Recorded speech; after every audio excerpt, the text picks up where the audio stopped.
اور اپنی اولاد کو مفلسی کے خوف سے قتل نہ کرنا، کیونکہ ان کو اور تم کو ہم ہی رزق دیتے ہیں۔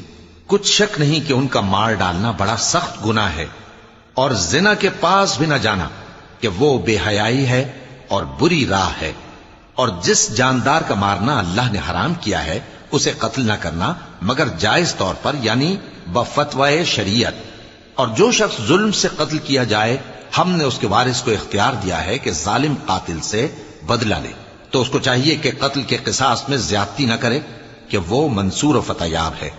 اور یتیم کے مال کے پاس بھی نہ پھٹکنا مگر ایسے طریق سے کہ بہت بہتر ہو، یہاں تک کہ وہ جوانی کو پہنچ جائے۔ اور عہد کو پورا کرو کہ عہد کے بارے میں ضرور پرسش ہوگی۔ اور جب کوئی چیز ناپ کر دینے لگو تو پیمانہ پورا بھرا کرو، اور جب تول کر دو تو ترازو سیدھی رکھ کر تولا کرو۔ یہ بہت اچھی بات